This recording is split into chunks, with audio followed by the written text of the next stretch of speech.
Olá, pessoal! Tudo bem com vocês? Sejam muito bem-vindos a mais uma aula de língua portuguesa, o conteúdo mais bonito da prova, não é verdade? Hoje nós corrigiremos mais uma prova da banca IBFC, a fim de que vocês percebam como a língua portuguesa é cobrada e se atentem aos conteúdos mais recorrentes. Então prestem bastante atenção, não saiam daí, a fim de que vocês arrebentem no dia da prova.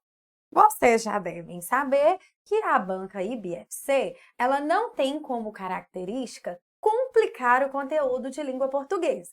Muito pelo contrário, o conteúdo ele é cobrado de maneira simples e se você estudou aquilo que foi informado no edital, você consegue fechar a prova desde que você tenha atenção. Então vamos lá. Observem que para as questões 1 e 2, a prova trouxe um trecho de uma música de Kel Smith. A IBFC gosta muito de cobrar trecho de música. Músicas já consagradas ou músicas atuais, músicas que se encontram em evidência. Então, quem tem um bom ouvido, né, favorecido nesse momento, porque já conhece o texto com o qual terá de lidar. Observem bem. Era uma vez o dia em que todo dia era bom. Delicioso gosto e o bom gosto das nuvens serem feitas de algodão. Dava para ser herói no mesmo dia em que escolhia ser vilão. E acabava tudo em lanche, um banho quente e talvez um arranhão. Imagino que a maior parte de vocês já tenha escutado essa canção. Professora, como a prova cobrou essa questão?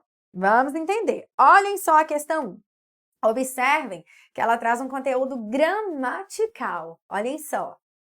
Assinale a alternativa que apresenta o tempo correto dos verbos destacados no texto. Quais são os verbos destacados no texto, professora? Nós temos aí o era, olhem só, era, nós temos o dava e o escolhia. Vamos lá, nós temos as opções: pretérito imperfeito, futuro do pretérito, pretérito perfeito e pretérito mais que perfeito. Professora, como que pode esse monte de pretérito em um só idioma? Por isso que o português é maravilhoso, né? Ele tem para todo gosto. Na língua portuguesa, pretérito quer dizer passado. Para que nós consigamos acertar essa questão, nós precisamos distinguir esses 3 pretéritos e o futuro do pretérito. Como assim, professora? Olhem só.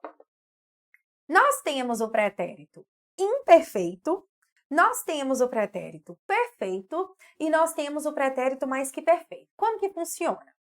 O pretérito imperfeito é aquele em que a ênfase está na duração. A ação apresentada no passado foi duradoura, foi recorrente, não aconteceu uma vez só. Não quer dizer que a ação se prolongue até os dias de hoje. Mas quando nós optamos por empregar o pretérito imperfeito, nós estamos enfatizando que a ação foi duradoura no passado, que a ação foi recorrente no passado, foi habitual no passado. Exemplo: se no passado você praticava a ação de cantar todos os dias, você fala que você cantava. Já no perfeito, a ênfase se encontra na conclusão. A sua intenção ao empregar o pretérito perfeito é mostrar que já acabou. Você não tem intenção de ficar ressaltando a duração, e sim a conclusão. Então, se você quer indicar que você praticou a ação de cantar uma vez, você fala que você cantou e não que você cantava, porque cantava traz a ideia de duração. Ó, professora, e o mais que perfeito? O mais que perfeito, o nome já diz, né? Ele é perfeito, ele é mais que perfeito, ele é mais passado que os outros. Como assim? Você tem o pretérito mais que perfeito quando a ação que você está informando aconteceu antes de outra ação no passado. Exemplo, se eu falo assim, ó, comprei, imaginem aí, comprei o livro, olhem só, que você me indicara. Nós temos aqui duas ações, a ação de comprar e a ação de indicar. A ação de comprar se encontra no passado perfeito, ela já acabou, eu comprei. Mas o que aconteceu primeiro? A ação de comprar ou a ação de a ação de indicar o livro? Olhem só. Comprei o livro que você me indicara. A ação de indicar aconteceu antes da ação de comprar. Então, aqui eu tenho o pretérito mais que perfeito, porque eu tenho um passado que ocorre antes de outro passado. Então, é o passado mais passado de todos. Ó, professor, e o futuro do pretérito? O futuro do pretérito não é um tempo passado, é uma ação posterior a uma que já se encontra no passado. Exemplo, prometi, está no passado, que o ajudaria. Então, aqui, a ação de ajudar, ela é posterior à de prometer. Quando você tem uma ação posterior em relação a um passado, você tem um pretérito, você tem um futuro do pretérito. Ô, professora, e no texto? No texto nós temos: era uma vez o dia em que todo dia era bom. Essa ação aconteceu uma vez só? Olhem só. Dava para ser herói no mesmo dia em que escolhia ser vilão. Nós temos aqui um tempo verbal pretérito, né? É um passado, mas não é um passado que enfatiza a conclusão. Nós temos um passado aí que dá uma ênfase à duração. Então, nós temos aí o pretérito o quê, professora? Imperfeito. Vou até colocar uma dica. Se o seu verbo termina no infinitivo em AR, no pretérito imperfeito ele fica com var. Dar, dava. Se ele termina com ER e R, e ele for um verbo regular, ele fica com ia. Se eu coloco, por exemplo, ver, via, ir, ia. Então, o pretérito imperfeito enfatiza a duração, a recorrência. Então, qual é a resposta? A de aprovados, que é o que vocês terão em nome de Jesus. Questão número 2. Olhem só. Observe. Delicioso gosto e o bom gosto das nuvens serem feitas de algodão. Assinale a alternativa que apresenta correta e respectivamente, ou seja, na ordem, a classificação das palavras destacadas. Olhem só. Delicioso gosto. Olhem só. E o bom gosto das nuvens serem feitas de algodão. Então, vamos entender isso aqui. O E, ele tem duas possibilidades. A letra E. Se vem com acento, vira E. Verbo, né? O verbo ser. Eu sou, tu és, ele é. Se vem sem acento, ele é um conectivo, uma conjunção, normalmente associado à ideia de acréscimo, de adição. Então, nós temos o E aqui como uma conjunção. Ô, professor, e o O? O O, gente, ele é um artigo definido. O que é um artigo? É aquela palavra que eu coloco antes do substantivo e por meio dela eu identifico o gênero do substantivo. Então, vamos lá. Gosto, ó, aqui está o artigo, aí eu tenho o bom aqui, que é um adjetivo, né? Uma característica. Eu disse a vocês que o artigo, ele acompanha substantivo. Se o bom aqui é adjetivo, gosto só pode ser o quê? Substantivo, né? Gosto aqui é o substantivo. Para ser verbo, não seria o nome da coisa, seria a ação. Eu gosto, o que não é o caso. Aí nós estamos falando do gosto, é uma coisa. Tudo que nós utilizamos para nomear é chamado de substantivo. Nomear não é nome próprio, não. Por exemplo, o nome disto aqui, caneta, o nome disto aqui, cabelo, o nome da minha profissão, professora, tudo substantivo. Vamos lá? As nuvens serem feitas de algodão. O de é o que é, professora? O de, gente, é uma preposição, é uma palavra que serve para ligar palavras. A preposição, por exemplo, eu tenho blusa frio, coloco um de, formo blusa de frio. Tanto a conjunção quanto a preposição, elas servem para conectar, né? Normalmente as preposições conectam palavras e as conjunções, se vocês olharem na gramática, vocês perceberão que é muito comum elas conectarem orações ou termos, né, de orações. Então, de oração. Então, fiquem atentos. Qual é a resposta a ser marcada, professora? Só pode ser a letra C de coisa linda, como é o nosso português. Reparem que a banca trouxe um trecho da canção e desse trecho ela cobrou apenas questões gramaticais. É comum acontecer isso com essa banca? É. Ela pode trazer trechos puramente gramaticais e deixar as questões interpretativas para outro texto, já que na banca da IBFC não é uma recorrência haver apenas um texto. Pode ocorrer um texto apenas, mas o que nós percebemos ao longo, né, ao longo dessa história dessa banca é que ela cobra mais de um texto muitas vezes. Então vamos lá. Leia o texto abaixo para responder às questões 3 e 4. Dá para viver mesmo depois de descobrir que o mundo ficou mal.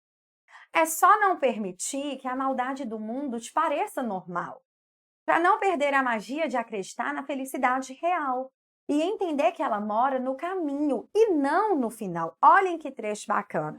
Vamos verificar como foi cobrado o trecho? Olhem só.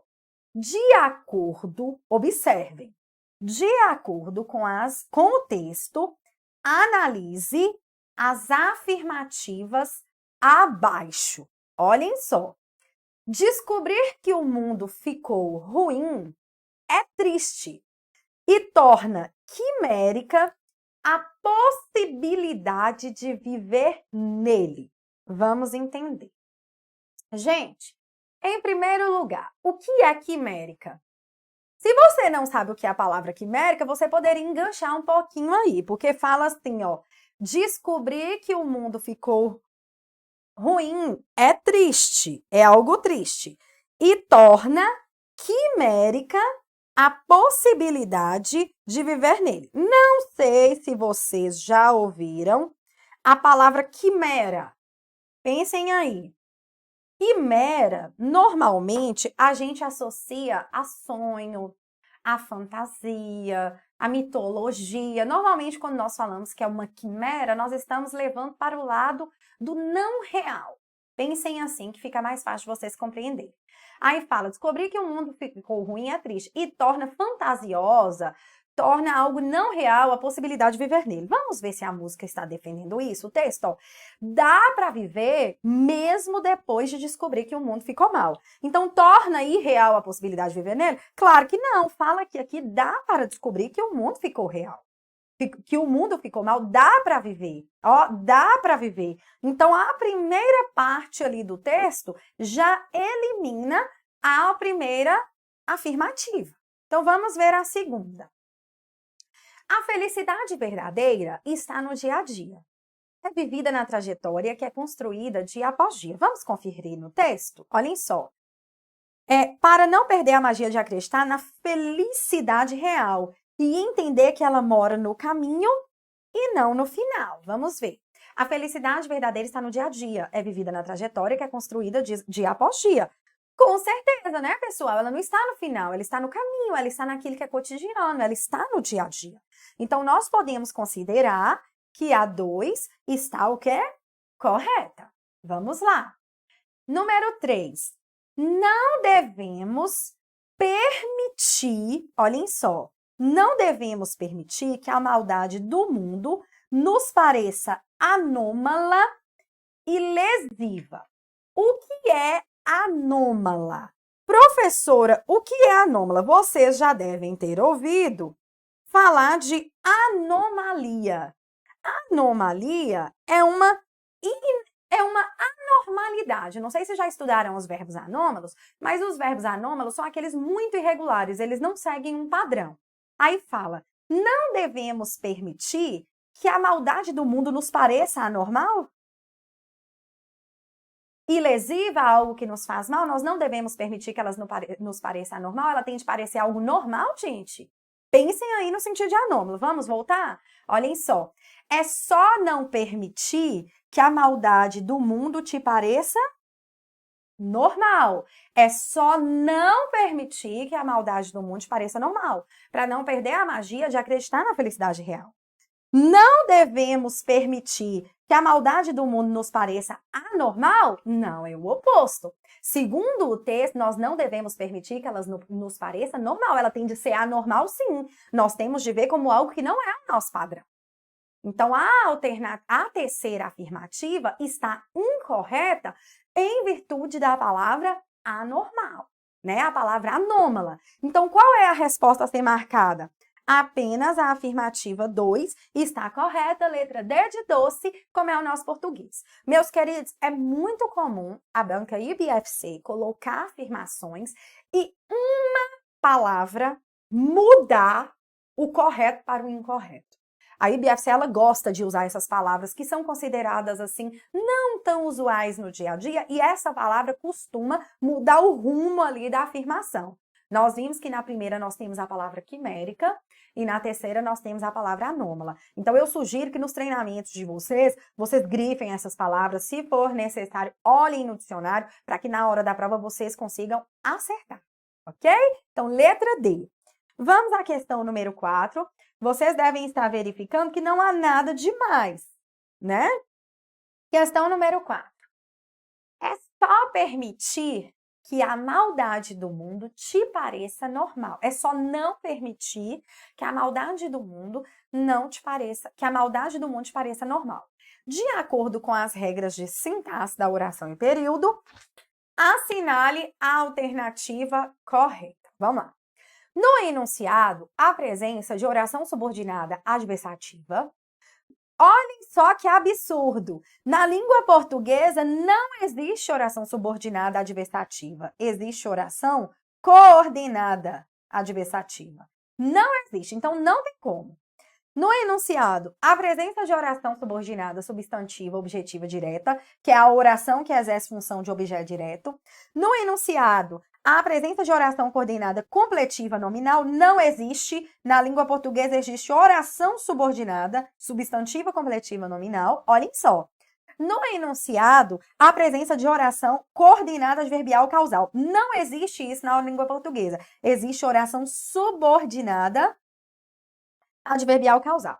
Se você não tivesse segurança para encontrar a função sintática da oração, ainda assim você conseguiria acertar a questão só olhando os nomes. Porque nós não temos oração coordenada adverbial, assim como nós não temos oração coordenada completiva e nós não temos oração subordinada adversativa. As orações subordinadas, prestem atenção na dica. Prestem atenção na dica. As orações coordenadas, elas não exercem função sintática. Não exercem. Então, se vem um nome de termo de oração atrelado à oração coordenada, já está totalmente equivocado. Oração coordenada adverbial, como se fosse um adjunto. Oração coordenada completiva. Não existe, gente. Oração coordenada não exerce função sintática. Só sobrou a letra B. Agora nós vamos conferir, né, para termos segurança no gabarito. É só não permitir que a maldade do mundo te pareça normal. Qual é a dica que eu dou? Aqui nós temos um elemento de ligação, que é o quê? Um conectivo. A dica que eu dou é que você comece a análise pela oração que não tem conectivo. Porque a que tem conectivo, ela recebe o nome em virtude da anterior. Então, não comece pela do conectivo, comece pela outra. Olhem só, é só não permitir. Olhem só. Qual é o verbo? Permitir. Quem não permitir? Quando nós temos um verbo no infinitivo e nós não temos informado sujeito indeterminado. Quem permite, permite algo. Verbo transitivo direto. É só não permitir o quê? Que a maldade do mundo te pareça normal. Objeto direto. Tem verbo dentro desse objeto? Tem, o verbo parecer. Então, em vez de objeto direto, nós chamamos de oração subordinada, porque exerce função sintática, substantiva, porque é a função sintática do substantivo, objetiva direta. Então, qual é a letra a ser marcada? Letra B de bonito, como é o nosso português. B de bravo, não é verdade? Olhem que bonita a questão. Quem sabe o nome das orações já conseguiria acertar isso aí sem mesmo olhar a função sintática da oração, porque fizeram de uma maneira simples para quem conhece o conteúdo. Quem não conhece se confunde. Questão número 5, gente. Questão número 5. Leia o texto abaixo para responder as questões de 5 a 7. Se vocês repararem, nós já vimos 2 trechos de texto lá atrás e agora nós veremos mais um texto. Novo Coringa é aplaudido por 8 minutos consecutivos ao estrear em Veneza. Olhem só, Novo Coringa. quem assistiu já sabe de quem se trata, né? Quem assistiu ao filme. Assim como acontece em Cannes, na França, o Festival de Cinema de Veneza é um bom termômetro para medir quais filmes com estreia prevista para os próximos meses têm grandes chances de virar um verdadeiro sucesso de bilheteria. E, quem sabe, garantir algumas importantes indicações ao Oscar do próximo ano. Então, aí nós vemos que o Festival de Cinema de Veneza funciona como uma espécie de termômetro. Por meio dele, dá para a gente saber se o filme fará sucesso ou não. Vamos lá. No que depender de quem já assistiu a premiere de Coringa, o Joker em inglês, um novo filme da DC, em parceria com a Warner, que conta a história de um dos principais vilões do Batman nos quadrinhos, o longa já conquistou seu lugar de destaque. Então, quem já viu, né? Quem participou da pré-estreia sabe, né? Acha que será um filme sucesso de bilheteria. Vamos lá. Ao ser exibido em Veneza nesta semana, o filme foi aplaudido por 8 minutos consecutivos aos gritos de bravo, com Joaquim Fênix no papel do palhaço Arthur Fleck, nome original do vilão. Coringa tem direção e roteiro comandado por Todd Phillips e vem recebendo elogios da crítica especializada, principalmente no que diz respeito à atuação do ator. Segundo o diretor e protagonista, o longa promete trazer uma abordagem bem diferente da que estamos acostumados a ver em filmes de super-heróis. O filme está previsto para chegar aos cinemas brasileiros em 3 de outubro deste ano. Notem, gente, que a prova cobrou apenas assuntos que eram contemporâneos a ela, assuntos atuais a ela. Era a música que estava no auge, era o filme que estava no auge, então é muito comum a IBFC cobrar esse tipo de coisa. Vamos lá. Questão número 5, observem bem. Após a leitura, assinale a alternativa incorreta, ou seja, que não condiz com o texto. Vamos lá. O Festival de Cinema de Veneza é um bom indicador de filmes que serão muito procurados nas bilheterias. Vamos verificar? Será que isso pode ser comprovado? Com certeza, né? No primeiro parágrafo, nós temos que ele é um dos grandes termômetros, né, para avaliar se o filme será um sucesso de bilheteria. Então, quando coloca que é um bom indicador se o filme será muito procurado no cinema, nas bilheterias, e isso é a mesma coisa de dizer se ele fará sucesso. Então, nós temos a alternativa A como correta. E a questão está pedindo a incorreta. Olhem só. Letra B. Em Veneza, o filme foi aplaudido por 8 minutos consecutivos pela excelente atuação do ator. Vamos verificar, gente? Olhem só. Vamos verificar. No que depender, né? Quem já assistiu garante que o filme já conquistou seu lugar de destaque. Quem viu a pré-estreia garante que ele já conseguiu. Aí fala assim, ó. Após ser exibido em Veneza nesta semana, o filme foi aplaudido por 8 minutos consecutivos aos gritos de bravo. Com Joaquim, né, no papel do palhaço, nome original, tem direção e roteiro comandados e vem recebendo elogios da crítica especializada, principalmente no que diz respeito à atuação do ator. Segundo o protagonista, o longa promete trazer uma abordagem diferente. Então, vamos lá. Olhem a letra B. Em Veneza, o filme foi aplaudido por 8 minutos consecutivos, com certeza. Pela excelente atuação do ator, não deixa claro que foi por conta disso. Olhem só. Aqui fala que ele foi aplaudido por 8 minutos consecutivos, ao som de bravo. Aqui não se menciona o motivo específico da atuação do autor. Antes disso, fala que ele já conquistou seu lugar de destaque e vem falando que ele foi aplaudido por 8 minutos consecutivos. Só depois que fala, observem bem, que o ator vem recebendo elogios. Então, nós não podemos afirmar que ele foi aplaudido por 8 minutos pela excelente atuação. Claro que isso pode ter contribuído, mas o texto não deixa claro que a motivação dos 8 minutos de aplauso foi essa. Então, se não está no texto, nós não podemos comprovar. A IBFC, ela gosta de colocar questões, ela gosta de colocar alternativas que podem ser comprovadas ou refutadas no texto. Nós não podemos comprovar isso no texto. Então, vamos lá. Todd Phillips, diretor e roteirista, vem sendo enaltecido e valorizado por pessoas especializadas em análise de filmes. Vamos verificar no texto? Fala assim, ó. Vem aqui. Com Joaquim no papel do palhaço, nome original do Coringa, tem direção e roteiro comandados por Todd Phillips. E vem recebendo, né, o filme vem recebendo elogios da crítica especializada. Principalmente no que diz a respeito à atuação do ator. Principalmente quer dizer sobretudo, mas não anula o anterior. Não fala somente elogios quanto à atuação. Se não é somente, só principalmente, nós podemos deduzir, né, que ele vem sendo enaltecido pela crítica, por pessoas especializadas. O longa está previsto para chegar ainda este ano e há a proposta de mostrar algo diferente em um filme de super-herói. Então, em qual alternativa nós não temos uma resposta correta? Na alternativa B de Bravo, porque nós não temos no texto a informação de que o motivo para o aplauso longo é a atuação do ator. Vocês estão vendo, gente? Muito tranquilo se você observar os detalhes. É uma questão que, se você não tiver atenção, você erra. Por quê? Porque você imagina que seja aquilo e já coloca. Mas se você fizer como eu fiz aqui, voltar ao texto para confirmar, você dá conta de perceber que está incorreto. Então, B de bonito, B de bom demais. Vamos lá. Número 6, olhem a 6. Observe. No papel do palhaço Arthur Fleck, nome original do vilão, Coringa tem direção e roteiro comandados por Todd Phillips. Observem aí.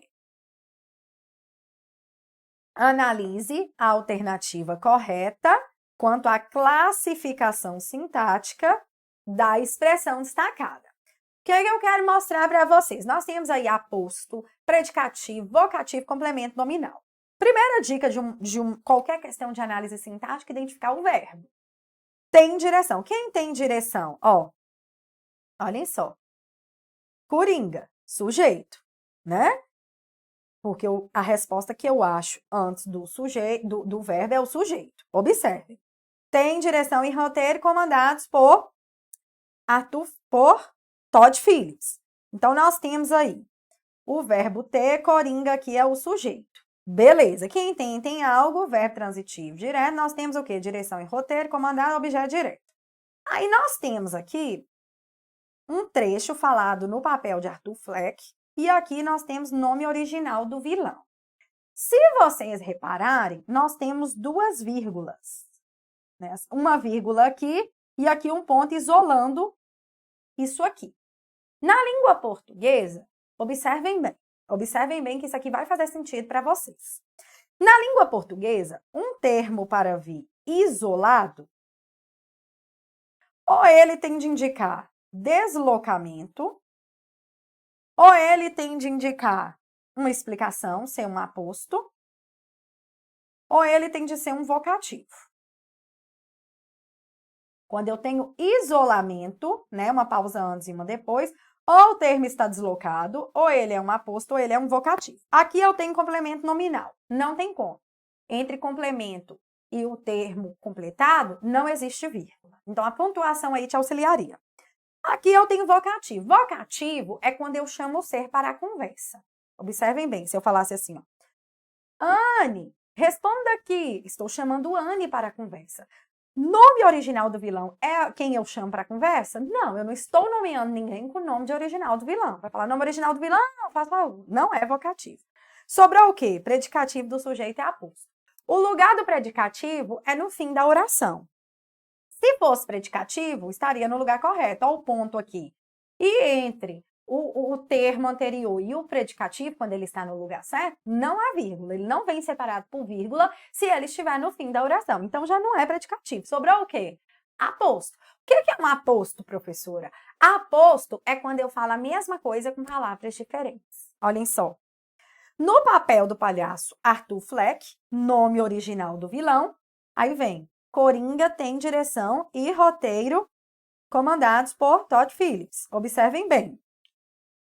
Nome original do vilão, ó, papel de Arthur Fleck. Nome original do vilão. Nome original do vilão e Arthur Fleck são a mesma coisa. Então, eu posso afirmar que eu tenho aí um aposto. No caso, um aposto explicativo, porque na língua portuguesa, tudo que tem natureza explicativa vem isolado por pausas. Então, se você fala a mesma coisa com palavras diferentes, aposto, sem medo de ser feliz. Então, qual é, professora? A de Anne, A de aprovação. Vocês estão vendo? São questões tranquilas. A pontuação aí auxilia muito para resolver se você estiver com dúvida, ok?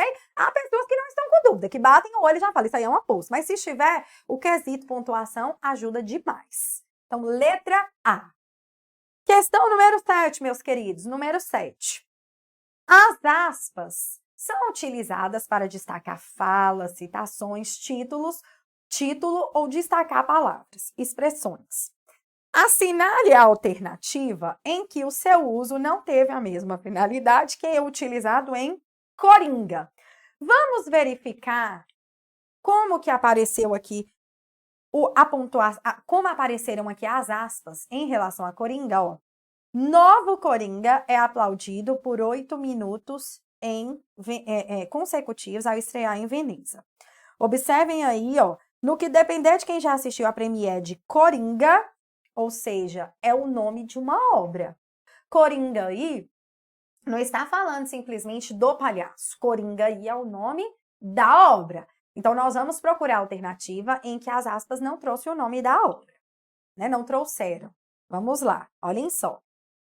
Aqui nós temos Joker, aqui nós temos Batman, Coringa e Bravo. Nós sabemos que o Batman também é um nome de obra, Coringa é nome de obra. Vamos voltar ao Joker? Vamos voltar aqui?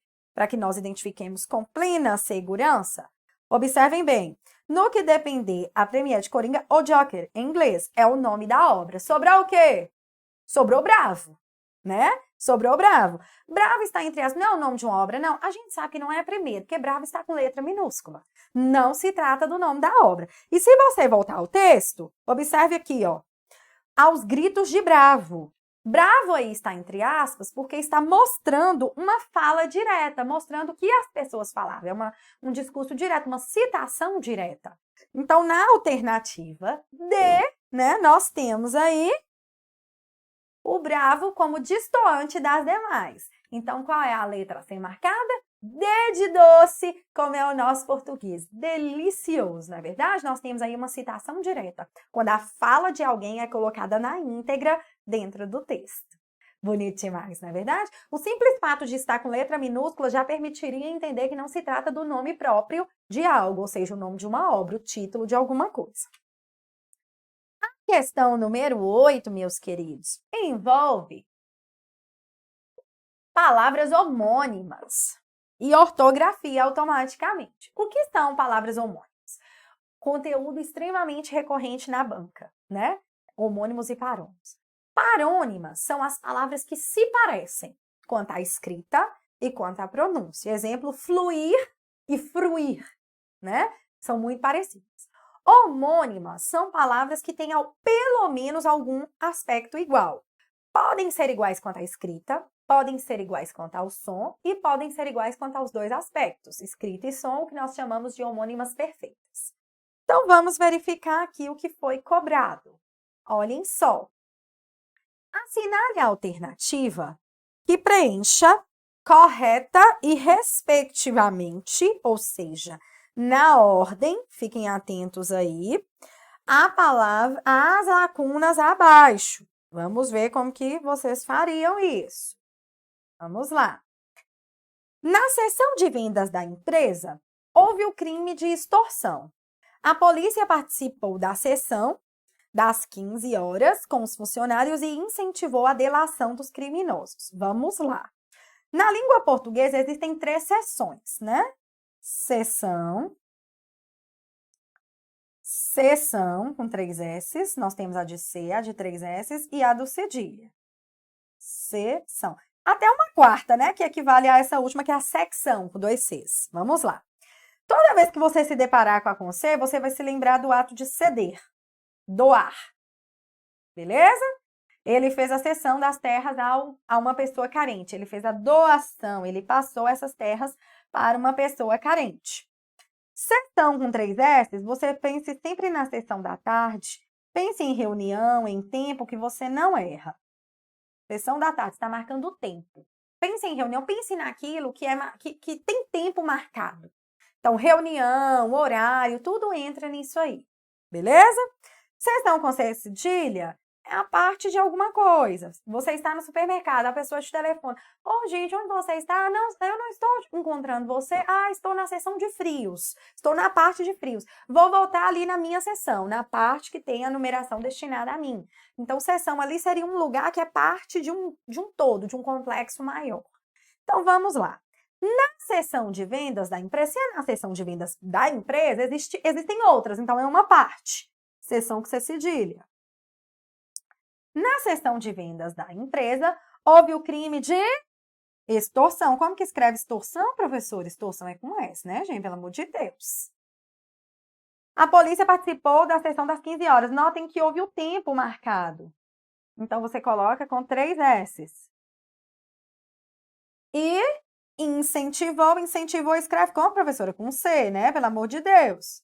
E incentivou a delação dos criminosos. Qual letra que ficou, professora? Número 8? Só pode ser o quê, meus queridos? C de coisa linda, como é o nosso português. Não é uma questão difícil se você tiver estudado as sessões, não é verdade?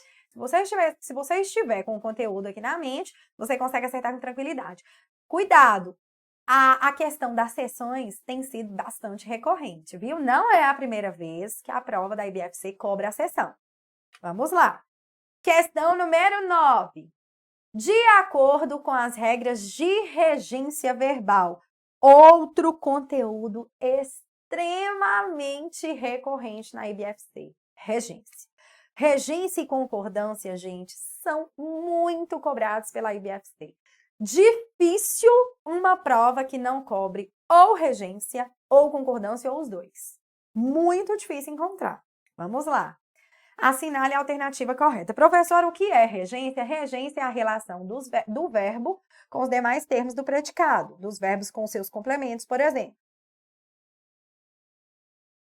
Então, vamos lá marcar a alternativa correta. Então, nós precisamos analisar o verbo e os demais termos. Naquele processo seletivo, todos aspiravam a um lugar de destaque. Qual é o verbo? Aspiravam. Pergunta antes do verbo. Quem aspirava? Todos, sujeito simples. O verbo aspirar tem qual transitividade? Depende do contexto. Se eu utilizar o verbo aspirar no sentido de cheirar, inalar, ele é transitivo direto. Exemplo, eu aspirei o perfume. Cheirei, inalei. Se for no sentido de almejar, ele é transitivo indireto e pede a preposição a. Então, vamos verificar. Todos aspiravam, naquele processo seletivo, todos aspiravam a um lugar de destaque. Aspirar aqui não é cheirar, é almejar. Verbo transitivo indireto, pede preposição a. O a, quando vem antes do masculino, ele é preposição. Então, aqui eu tenho o objeto indireto. Já achei a resposta correta. Mas vamos verificar o que há de errado nas demais. Assim, nós revisamos o conteúdo de regência verbal. Há quem diga que os bons filhos são aqueles que obedecem seus pais, né? Os filhos obedecem. Quem obedece, obedece a algo. Quem obedece, obedece a alguém. O verbo obedecer, ele é sempre transitivo indireto. Assim como desobedecer. Eles exigem a preposição a. Então, vamos verificar aqui? Os filhos obedecem os seus pais? Não, os filhos obedecem aos seus pais. Então, aí nós temos um equívoco de regência. Todos os dias, aquele senhor vai no mercado e compra pães e frutas frescas. Quase não sai, né? A professora quer falar de fruta e fruta fresca, pensando em fruta seca, dá nisso, né? Frutas frescas, agora foi. Qual é o verbo, professor? O primeiro verbo, vai. Quem vai? Aquele senhor, sujeito. Segundo a gramática, quem vai a algum lugar ou para algum lugar. É um verbo intransitivo que pede a adjunto adverbial de lugar. Por que, professora, vai a e vai para? O comum é ir a. Se você vai ao cemitério, você vai e volta. Se você diz que vai para o cemitério, você vai e permanece, ou seja, você morre, né? Vai a indica ida que indica uma ida com previsão de volta, né? Que você volta. Vai para indica permanência. Como que foi usado aqui? Vai no. No é em mais o. Totalmente equivocado. Se você fala que vai no mercado, você está indo a algum lugar utilizando o mercado ali como seu meio de transporte, por exemplo. Montado no mercado, igual quem vai no banheiro. Será que é a intenção? Dificilmente. A fila estava grande para assistir à peça super aclamada pela crítica. Vamos lá. Gente, o verbo assistir, ele tem 3 transitividades. Ele pode ser indireto, com preposição a. Ele pode ser direto e ele pode ser intransitivo, com adjunto adverbial. Quando que ele é intransitivo? No sentido de morar, no sentido de residir. Assisto em Montes Claros. Moro em Montes Claros. Muita gente não utiliza, mas é gramatical. Até porque, dependendo do ouvinte, se você falar assista em Montes Claros, ele vai perguntar, você assiste o quê em Montes Claros? Né? Nem vai entender que assistir aí é no sentido de morar. Transitivo direto é no sentido de ajudar, auxiliar. O médico assistiu o doente. O médico ajudou o doente, auxiliou o doente. Com transitivo indireto, com preposição a, 2 possibilidades. No sentido de caber e pertencer. Vamos lá. No sentido de ver, presenciar.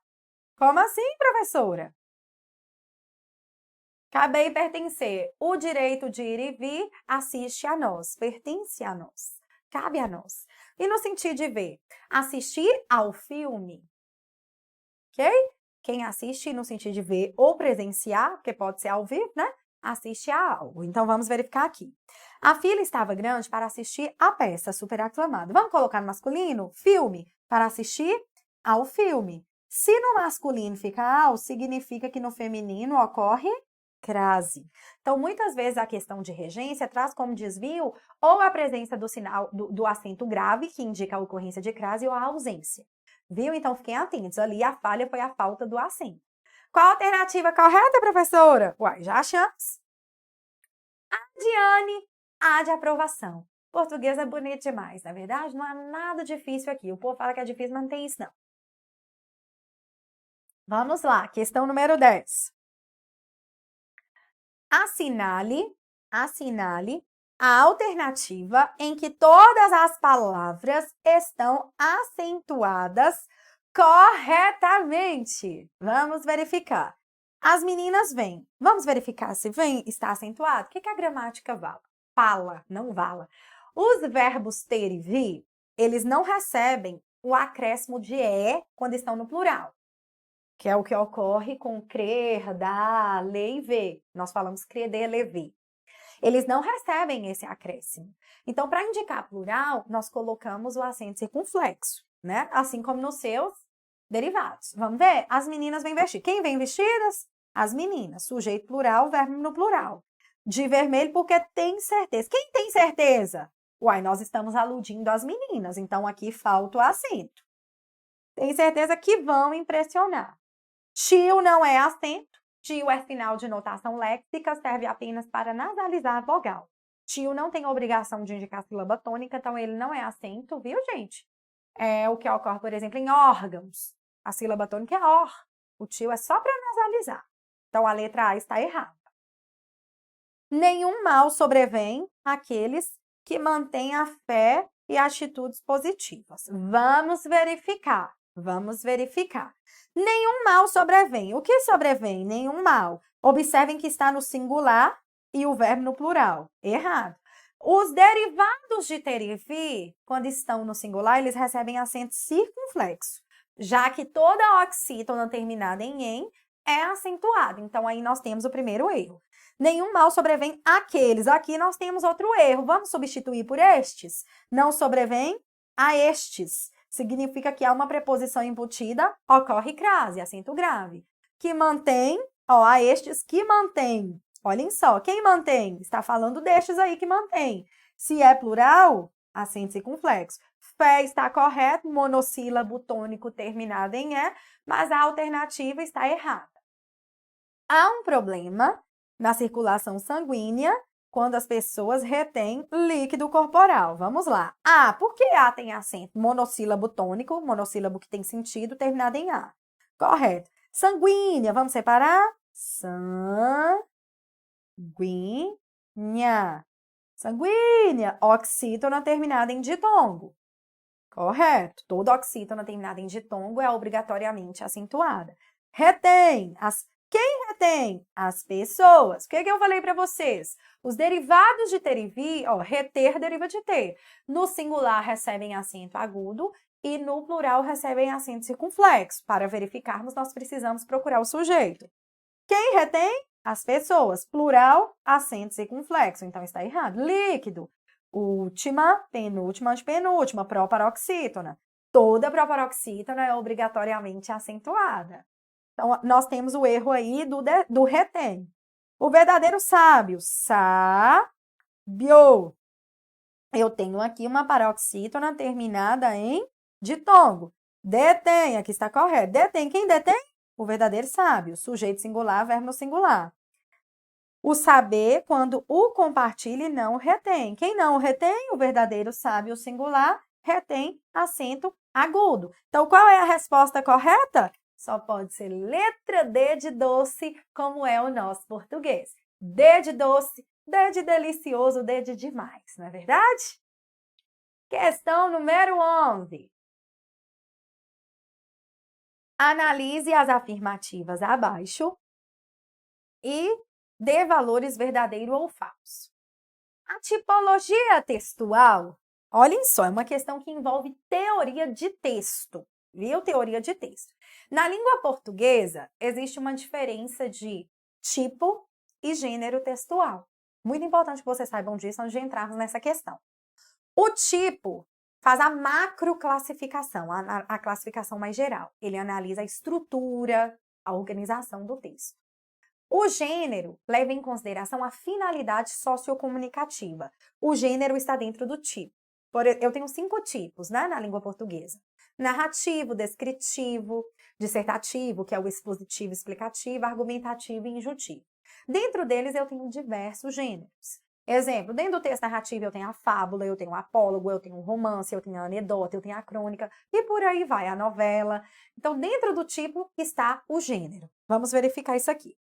A tipologia textual considera a estrutura, o conteúdo e a forma como um texto se apresenta.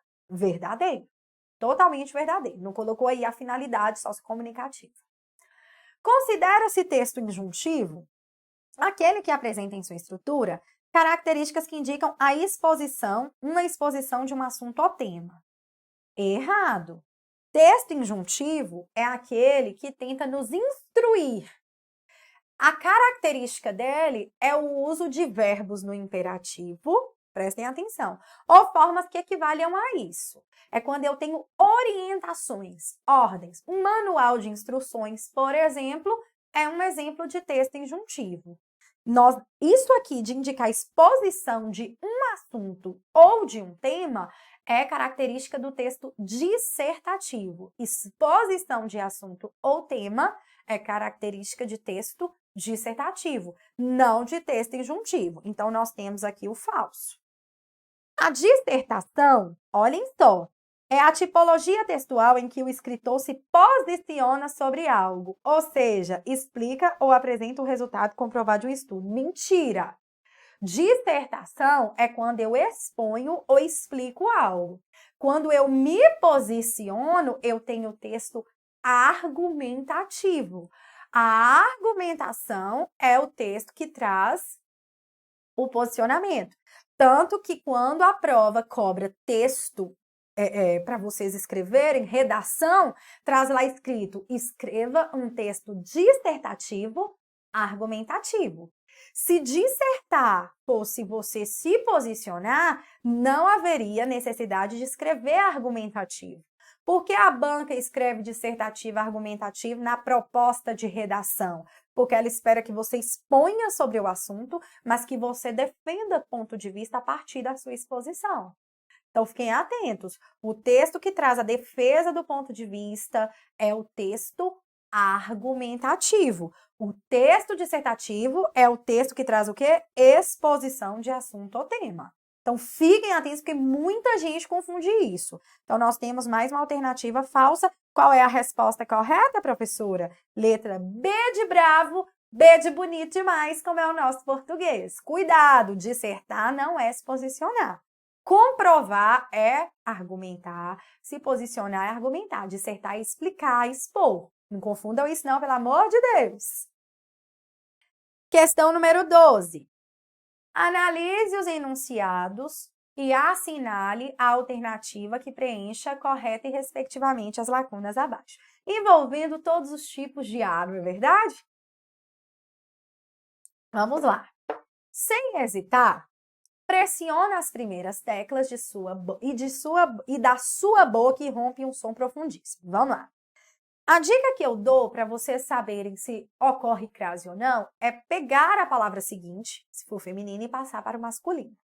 Se no masculino vira ao, significa que há a presença de uma preposição e de um artigo. Então, no feminino ocorre crase. Vamos ver? Pressiona as primeiras teclas. Vamos colocar primeiro os botões? Pressiona os primeiros botões. Não fica aos, então não há preposição. Então, as sem acento. Ó, então, nós já eliminamos a A e já eliminamos a D. As vendas começarão a partir. Partir é um verbo, né?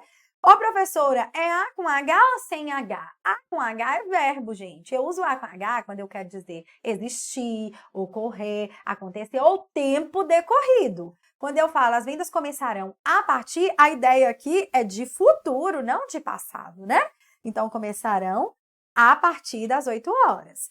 E os clientes poderão pagar à vista. Ocorre crase ou não? Ocorre porque é uma expressão cristalizada na nossa língua, é uma locução feminina, por isso ocorre crase. Mesmo no masculino não ficando ao, né? Porque no masculino ficaria a prazo. Aí é uma questão de tradução mesmo, é uma locução pronta. Até porque se eu não coloco o acento, fica parecendo que a pessoa vai pagar a visão, né? Imaginem só pagarão à vista, fica parecendo que é a visão. Com o acento eu entendo que é pagar no dinheiro, é uma expressão cristalizada, uma expressão pronta. Ou a prazo, não ocorre crase antes de palavra masculina. Ele mandou suas condolências à insegurança e saiu à procura, olhem só, ele mandou suas condolências à insegurança e saiu à procura daquele que um dia lhe causou medo. Vamos colocar... ele mandou suas condolências abismo no lugar de segurança, ele mandou suas condolências ao abismo. No masculino ao, no feminino ocorre. E saiu à procura, mais uma expressão pronta. Ocorre, né? Não é verdade? Então, expressão pronta. Locução feminina, ocorre crase. É regra da nossa língua. Então, qual a alternativa a ser marcada, professora? Olhem só. Alternativa C de coisa linda. Vocês estão vendo que maravilhoso, gente? Português é bonito demais, tem nada difícil aqui não. Questão número 13. Observem a questão número 13. Quanto às regras de concordância verbal, assinale a alternativa correta. Acabei de falar, na verdade, da recorrência de concordância e regência. A concordância, ela analisa a relação entre verbo e sujeito. Então, é imprescindível nós localizarmos o verbo e, em seguida, procurarmos o sujeito, fazendo a perguntinha antes do verbo. Olhem só.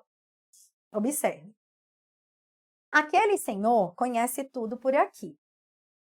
Está pedindo a correta. Já fazem uns 40 anos que é morador desta cidade. Quem conhece tudo por aqui? Aquele senhor. Sujeito singular, verbo no singular. Já fazem uns 40 anos. A gramática fala que quando você usa o verbo fazer, assim como o verbo haver, indicando um tempo decorrido, esse verbo ele se torna impessoal, ou seja, ele não aceita sujeito e por isso ele não pode ser pluralizado. Ele só pode ficar no singular. Olhem só, faz uns 40 anos, tempo decorrido. Então, está errado porque só pode singular, oração sem sujeito. Então, não é a letra A. Perto das 3 horas da manhã, a fila já estava grande. O que já estava grande? A fila, sujeito, sujeito singular, verbo singular. Havia milhares de pessoas por aí. Haver, quando aparece na prova, você deve conferir se significa existir, ocorrer, acontecer ou indica tempo decorrido. Por quê? Quando o verbo haver significa existir, significa ocorrer, acontecer ou indica tempo decorrido, ele fica em pessoal, conforme a norma da gramática, e não pode ir para o plural. Vamos verificar? Havia milhares de pessoas. Existiam milhares de pessoas. Haver aqui tem sentido de existir, oração sem sujeito, correto. Porém, meus queridos, se vier escrito existir, tem sujeito, você procura normalmente faz a concordância. A regra é para o verbo haver, não para existir nem ocorrer, não. Houveram muitos problemas naquela empresa, por isso a mudança foi necessária. O verbo haver aqui, vamos colocar existir ou ocorrer? Existiram muitos problemas, ocorreram muitos problemas? Haver no sentido de existir ou ocorrer, fica em pessoal, não permite plural. Então, aqui está errado.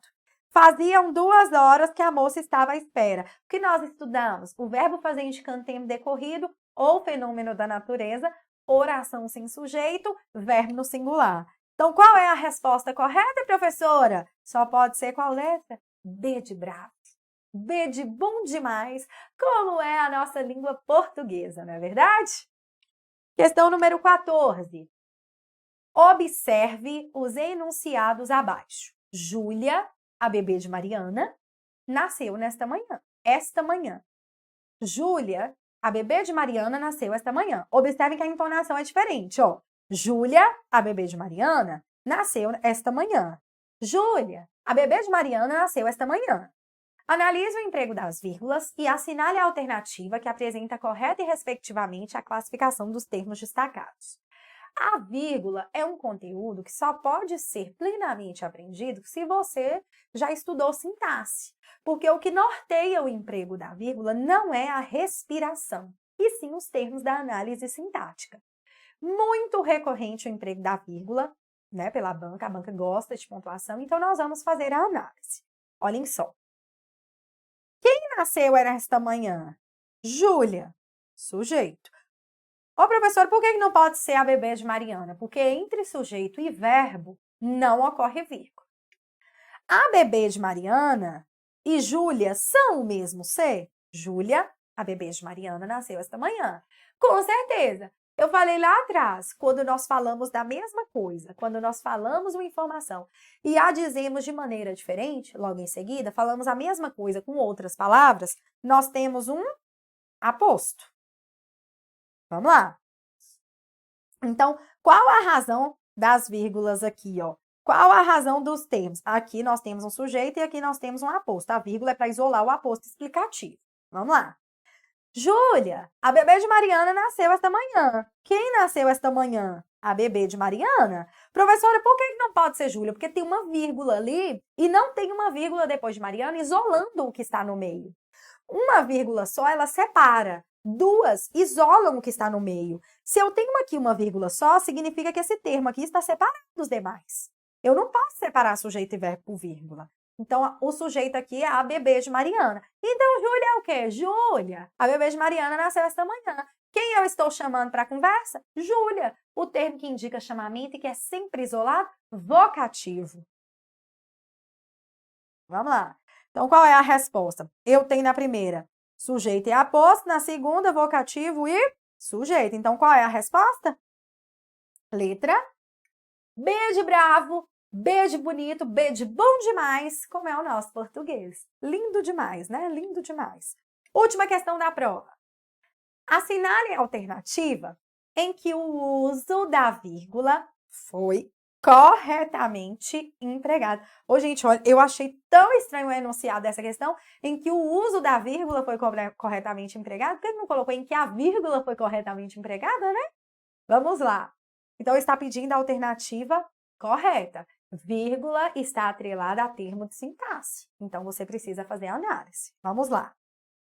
Um navio cargueiro de uma companhia sul-coreana tombou e pegou fogo na costa da Geórgia, nos Estados Unidos, na manhã de domingo. Vamos lá. Quem tombou? Um navio cargueiro de uma companhia sul-coreana. Sujeito. Entre sujeito e verbo não há vírgula. Nós já eliminamos a letra A. Ó, não tem como. Pegou fogo na costa da Geórgia, nos Estados Unidos, adjunto adverbial. Está entre vírgulas isolado, não está errado, porque ele está perto de outros adjuntos. termos, ó, adjuntos adverbiais antecipados, né? O deslocamento pode, né, é assinalado pela vírgula e também ele está próximo de outros. Eu separo por vírgula os termos de mesma função sintática. Vamos lá. O acidente que aconteceu perto de... Como que lê isso aqui? Meu Deus, dessa cidade aí. Deixou 4 pessoas desaparecidas. Vamos lá, vamos lá. O que deixou 4 pessoas desaparecidas? O acidente. Sujeito. Quem deixa, deixa algo, alguém. Verbo transitivo direto. Deixou o quê? 4 pessoas desaparecidas, objeto direto. Entre verbo e complemento, não ocorre vírgula. Ô, professora, e isso aqui? Eu disse a vocês que 2 vírgulas isolam. Se vocês repararem, eu consegui fazer a leitura sem ler isso aqui, porque a informação está isolada. Toda vez que o que significa o qual, a qual, ele é um pronome relativo. A gramática fala que ele introduz orações adjetivas. Então, as que vêm isoladas, elas são consideradas explicativas, está correto. Porque na língua portuguesa, tudo que tem natureza explicativa vem isolado. Então, a letra B até aqui está correto, mas aqui ficou errado. Vamos ver. Autoridades americanas informaram que 20 pessoas, entre elas o piloto, foram resgatadas com segurança. Quem foram resgatadas com segurança? 20 pessoas. Sujeito. Ô, professora, tem vírgula? Não, nós temos 2. 2 isolam o que está no meio. Vamos verificar se cabe o isolamento, gente? Autoridades americanas informam que 20 pessoas foram resgatadas em segurança. Cabe, essa informação aqui está intercalada. Ela pode ser retirada, eu posso, né, não pronunciá-la e a oração ficar com a estrutura correta. Então, aqui nós temos o isolamento de uma informação intercalada está corretíssimo. O capitão da guarda costeira, John Rett, explicou que as chamas e a fumaça prejudicaram as operações de resgate. Os desaparecidos estavam na casa de máquinas da embarcação. Quem explicou? O capitão da guarda costeira. Sujeito e verbo, não há vírgula. Quem estavam na casa? Os desaparecidos. Sujeito e verbo, não há vírgula. Qual é a alternativa correta, professora? Só pode ser a letra o quê? C de coisa linda, como é o nosso português. Eu espero, meus queridos, que vocês tenham aprendido bastante, que vocês revisitem os conteúdos mais recorrentes, que vocês eliminem as dúvidas antes da prova para que no dia vocês arrebentem e gabaritem a prova de português. Afinal de contas, o português, ele é lindo demais, não é verdade? Até a próxima!